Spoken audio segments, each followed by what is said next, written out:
Yeah, friends, good morning and welcome. In the previous session, in the previous session itself, we have discussed various concepts relating to multinational corporations and multinational companies. Right. Our today's discussion will be also around the same area. That is about MNC. We are going to discussing some more concepts we are going to learn. I am sharing the screen with you right now. As you know, already you know that MNC means multinational corporation, and these are the companies or corporations who deal with multiple countries, right? At least uh, in one foreign country they must be dealing. That is, except home country, they must deal at least one more country. They are called as multinational corporations. So these are the some of the concepts we have already discussed. How multinational companies work, various forms of MNCs that we are discussing in our previous sessions, right? Various types of MNCs, all these things you have discussed: manufacturing MNC, trading MNC, servicing MNC, vertical MNC, horizontal MNC, diversified MNCs. Basic operational aspects of MNCs also we have discussed. Okay, characteristics also I had told you why MNCs grow, all these things we are supposed to discuss, I think. So we'll continue from there at this point, MNCs characteristics. Can you identify some of the characteristics of MNC? Can you tell me few characteristics of MNC? We have already read it in our previous session. Can anyone tell me?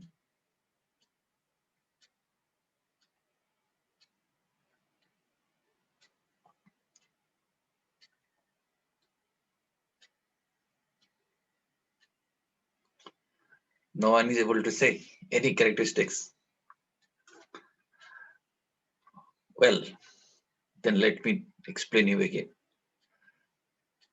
So you see, first of all, when you're coming to characteristics, first characteristics, definitely you can say they deal with multiple companies. They consider opportunities throughout the globe. Wherever opportunities are there, they do business in that part of the globe. Their investment is located in different countries. That means their assets, plants are located in different countries. They produce internationally. Production facilities are also located in various places around the globe. Managerial decisions are also taken in a global perspective. Okay, so these are some of the characteristics. You can write many more points also. Okay, and why people form MNC? If this kind of question is asked, you need to know.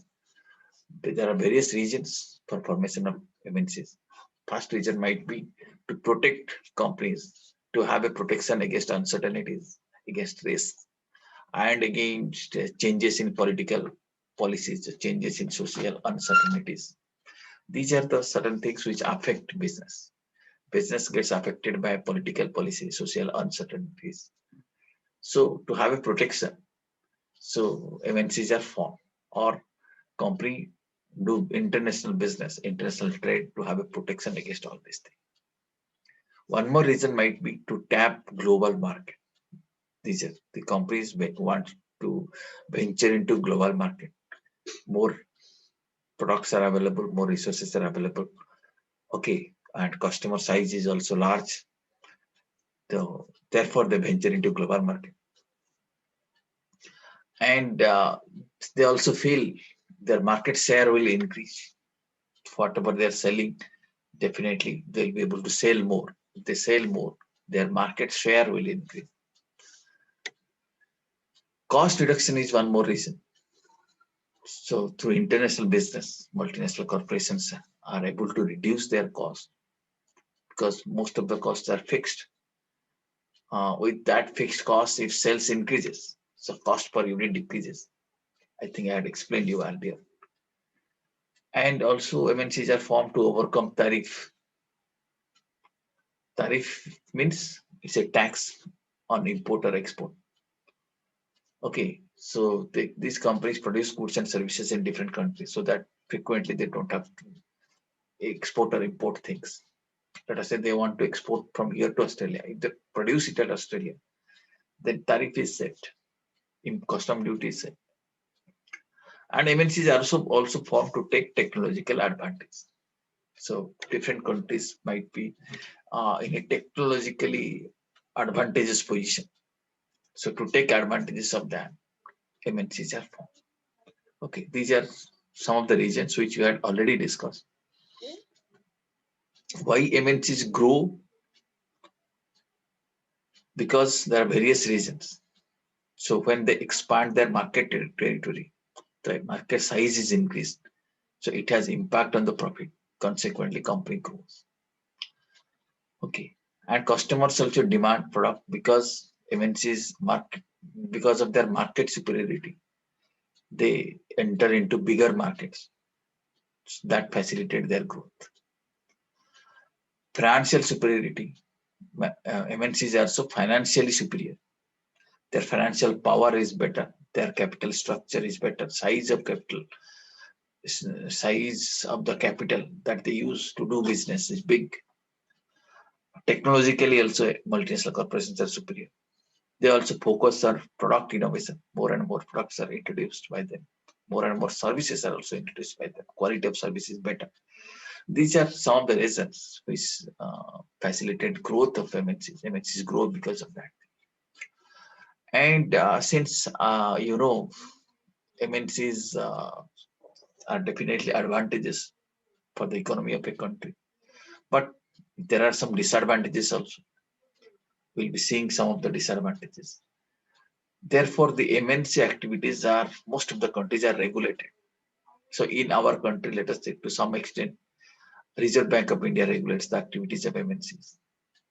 Ministry of Corporate Affairs, MCA, regulates. Ministry of Industrial Development also regulates. Ministry of Finance also regulates. So MNCs has to comply various provisions which are prescribed by these authorities. So this is how MNCs are regulated. Okay, and MNCs have impacted India's business situation. Business scenario has been changed because of arrival of MNCs.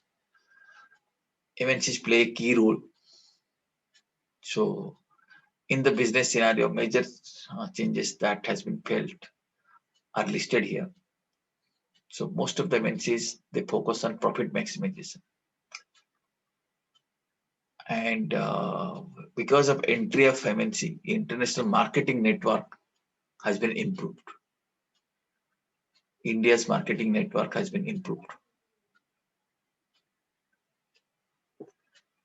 And also, as a diversification policy, MNCs have also entered into Indian market. They wanted to diversify their business. And few more impact one can see, like concentration in consumer goods, which is concentrated more on production of consumer goods. They have central control. They use some techniques to achieve public acceptability. They use modern and sophisticated technology. They focus more on business, less on social justice. They are not concerned with social responsibilities and business ethics. Incompatibility with the country's economic plans. MNCs do business in their own style. They may go against the country's own economic plan. They may bring cultural erosion. Culture of the country gets adversely affected. MNCs may lead to environmental pollution, ecological imbalance. All these possibilities are there. All these points we had broadly discussed in our previous class. So just keep an idea, impact or role of MNCs in India. This has already been discussed. Yeah. Now, advantages we'll be discussing now. Now you see, let us see first advantage. Can you read the first advantage, point number 1? So profit maximization. Sorry, free flow of capital. Free flow of capital. So when MNCs come, there is a free flow of the capital, means foreign capital also enters into India. Foreign investors come to India. Is it not? Is it not? So that is one thing. Yes, sir. And also, Indian people are also capable of investing outside India. So when I say free flow, it refers to both the things, inflow as well as out. So it ensures better capital flow. So that is one of the advantages. That uh, net effect, if you see, more capital flows into the country. Then second advantage, can you read it? Sir, free flow of technology. So foreign technology also comes to India. So Indian people gets the benefit of foreign technology. There are many products which comes to India using foreign technology, right? Third advantage is that increase in industrialization because of MNC's arrival. More and more goods are produced in India, which increases industrialization. More industries are established. Production facilities are spreaded throughout the globe. So definitely through MNC's production facilities are spreaded. Not that production facilities are located only at one place. So throughout the globe, facilities are extended. Balanced development of world economics, meaning the as a whole, the world's economy gets balanced. How world's economy gets balanced? Because everybody gets some benefit of international trade and commerce. Okay, if something is produced in one country, that can be freely exported to other country. So other country people are capable of, other country people also uh, becomes able to use that thing. So all the products are available in different countries, and that too products are possible at a cheaper rate. Okay, because in a particular country, let us say material is available at the cheap price, then products are produced at that place. So entire world gets the product at a lesser price, isn't it? So that is better for world economy. Then increase in production and consumption. Production has also increased. Consumption of people have also increased because of existence of MNCs. The lower price with high qualities. Production is possible at lower price because resources are available at different countries at a cheap price. Labor is available at the cheap price. Quality also becomes better. Lower price is possible. How quality becomes better? Because of foreign technology, improved technology. Quality also becomes better. And through these multinational corporations, cultural exchange happens and demand for variety of products also rises.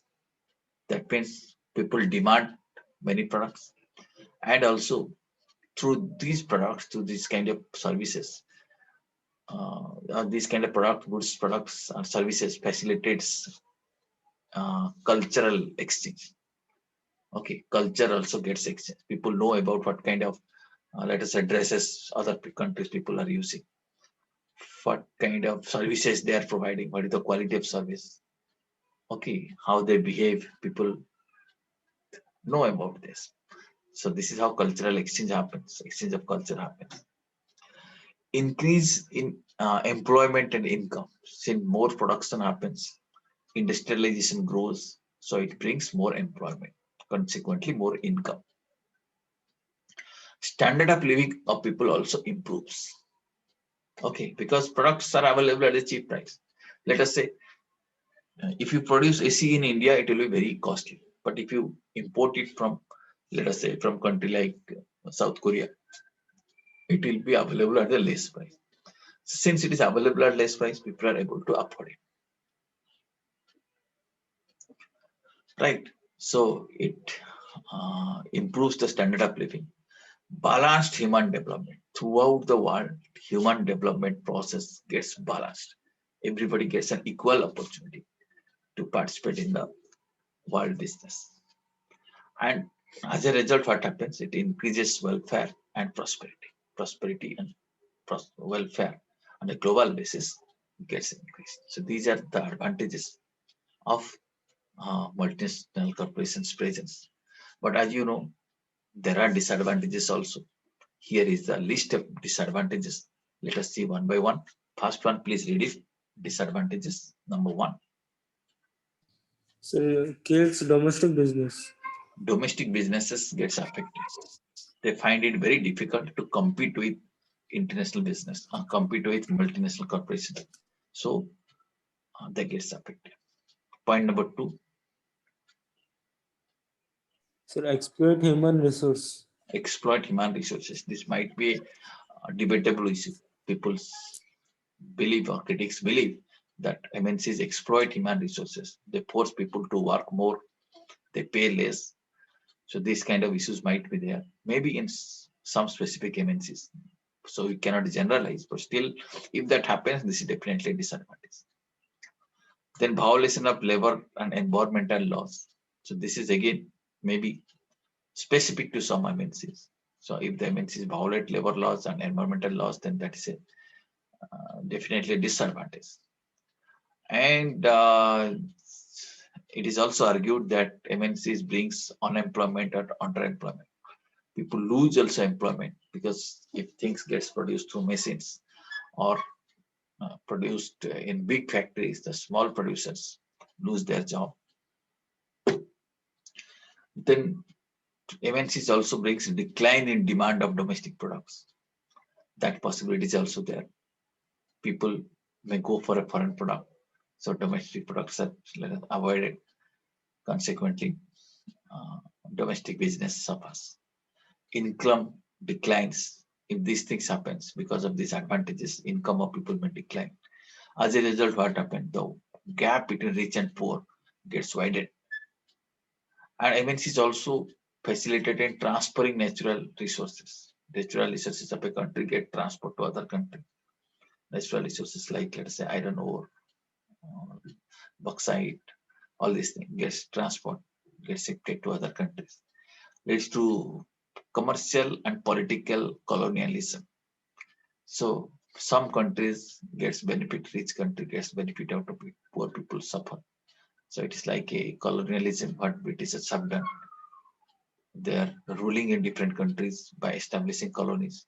So events is also from if you do a kind of let us say business colonialism. So these are the some of the disadvantages which people uh, believe associated with multinational corporations. Did you understand this? Yes, sir. Okay. Now there are various modes of doing international business or various methods. Maybe a very brief level, we had already discussed this thing. One is exporting directly. If directly you export something, that is one mode of doing international business. Exporting indirectly, that means you will sell it to somebody. He will sell, he will export it. So that is one more mode of entering into international business. Licensing and franchising. So getting license to produce or getting a franchise to operate the business of some foreign country, or maybe allowing a foreign partner to do business under your license or under your franchise. That is also one more mode of participating in international business. Contract manufacturing, that means manufacturing on behalf of a foreign company. That is also one kind of participation in international business. Establishing full marketing facilities or establishing manufacturing facilities. These are the examples of participation in international businesses. Okay, manufacturing facilities are established in different places, different countries. Joint ventures. That is one more arrangement. Two more companies or two more entities of two different countries may join hands, do a particular project. That is also one more way of doing international business. Companies gets merged. Two companies are getting merged, or companies enter into strategic alliance agreements. That means as a strategic alliance, they do business with some other country. As a business strategy, they do business with some other entities of different country. Okay, these are various methods and modes of entering into international business. Okay, Yes, sir. many times MNCs do all these things. Right. Few more things we'll be discussing now. Essential conditions for globalization or MNC's participation. How MNC's participate in global business. Some essential conditions are required. If these conditions are there, then MNCs can easily participate in the international business. And these are also conditions for globalization. MNC participation means it's a kind of globalization. Already, when you talk about globalization, what we exactly mean, that markets gets integrated. Okay. So these conditions are also necessary for integration of world market. These conditions are also necessary to facilitate MNC's participation in world business. What is required? First of all, liberalization of rules and regulations. Rules and regulations of the country need to be liberalized.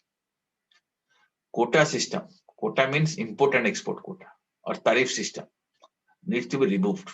It may be difficult for a country to remove this thing, but at least at this stage it can be reduced. Tariff can be reduced, quota system can be reduced to the extent possible. Right. Then providing freedom to business, to industry. More freedom should be allowed to businesses and industry so that they can produce, they can provide services independently. Providing infrastructure facilities, that is also necessary.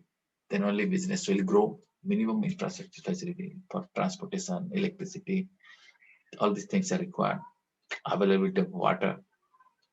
The removal of bureaucratic hurdles.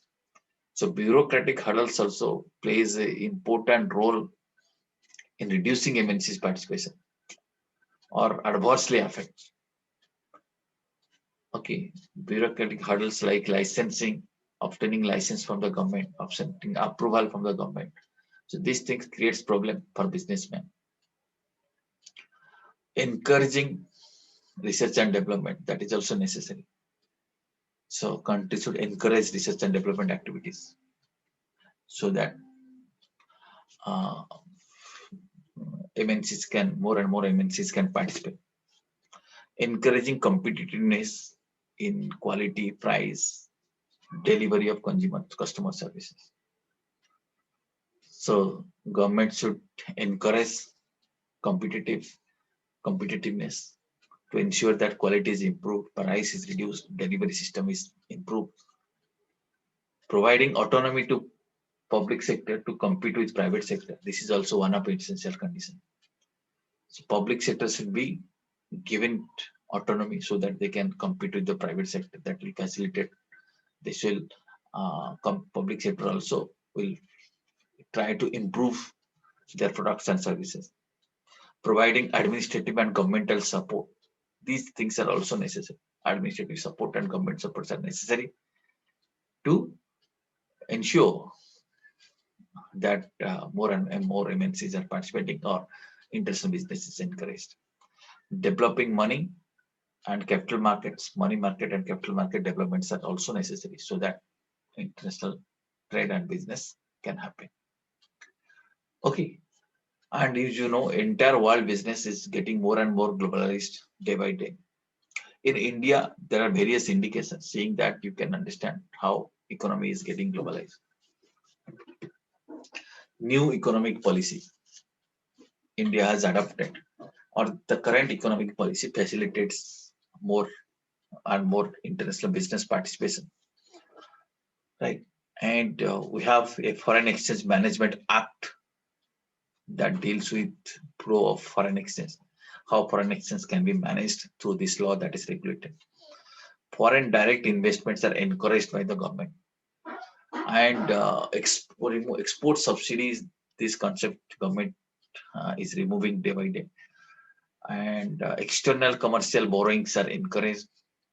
That special economic zone and export-oriented units are encouraged, and convertibility of the rupee. Earlier, it was difficult to convert. Now, has been made easier. Then American depository received, global depository received, euro issues, all these things. Indian companies have already started participating in all these kind of issues in international market. Incentives are also given to multinational corporations and non-resident Indians to do business in India. So these are some of the indications that how India is trying to globalize the business. Did you understand this?